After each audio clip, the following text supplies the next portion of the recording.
Basically, around 1956, Edgar Dijkstra first gave the idea of shortest path algorithm. Basically, there are so many algorithms, including Prim's algorithm, Kruskal's algorithm, and so many things. But in case of Google Map, we use this shortest path algorithm. So, how can we relate this thing into simple day life? Basically, in case of Google Map, we have some destination and we have some starting point, but we are trying to figure out the exact route within short time interval and with short cost. That's why we are using this graph theoretic algorithm. So what we are doing, basically we have to create some unvisited node list. That means what are the tentative spot or tentative stoppage throughout our routes. That's the first target. Then initialize the distance to 0 for starting node, infinity for others. That means from our initial stage to the first stoppage, our distance will be considered as 0 and infinite for other stoppage. Next, current node will be chosen as unvisited node with smallest distance. That means from starting point to the destination, we have so many stoppages, but for the consecutive stoppage, we are calculating the distance from the original one. If the distance is smaller, then we are proceeding. If the distance is bigger than the previous case, then we will not choose that specific stoppage. So this kind of algorithm has been described through this figure. That means if the current node is our destination, then our search is completed. But if the current node is not our destination, then we will run the algorithm again and again. That means we are trying to find the shortest path. That's why we can choose 5 stoppage. If our distance is not expected, then we will choose another 5 stoppage. So using different kind of stoppage, we are trying to manipulate, we are trying to optimize our time, our cost. So this is the basic idea. But if we give this idea through graph, so what will be the figure?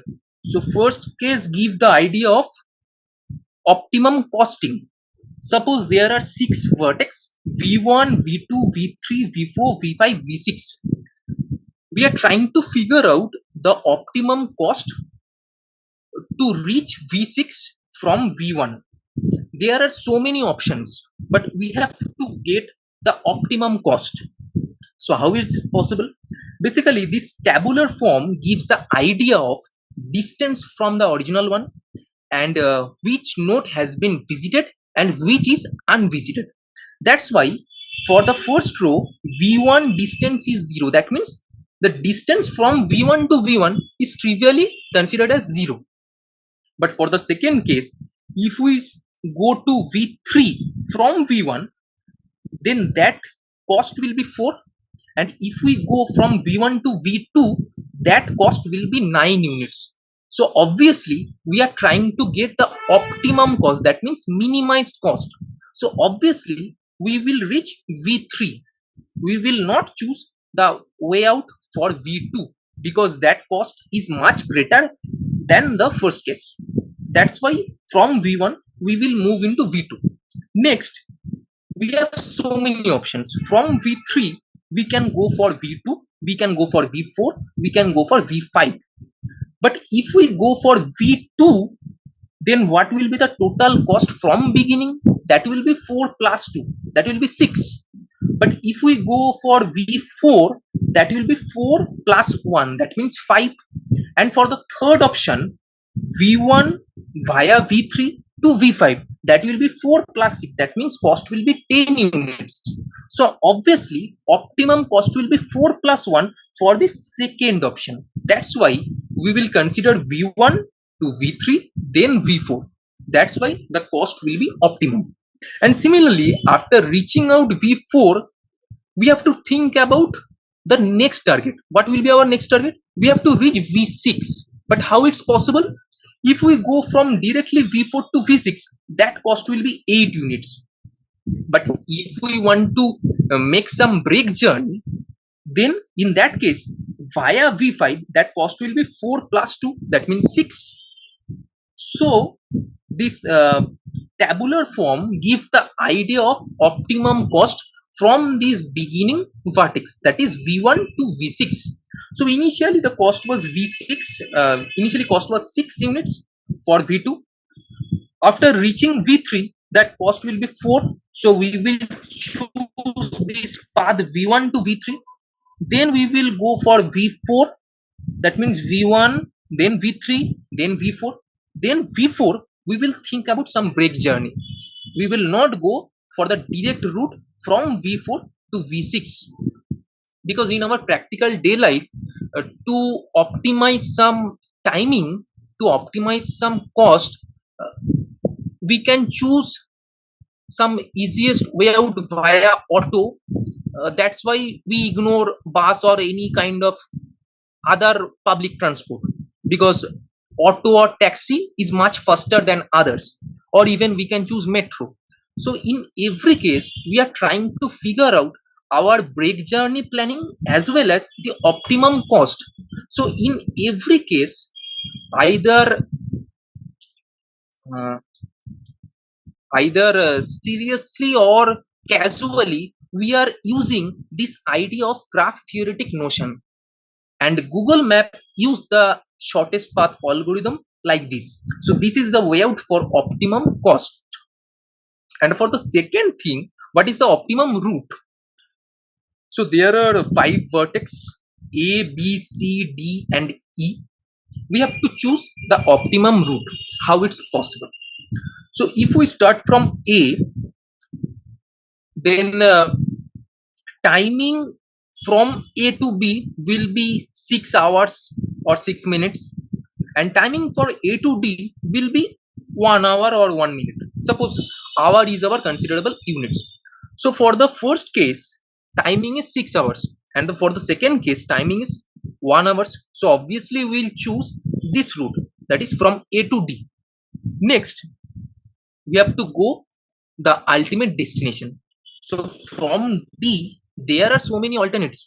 So from D, the timing to reach B, that will be 2 hours. Timing to reach E, that is 1 hour.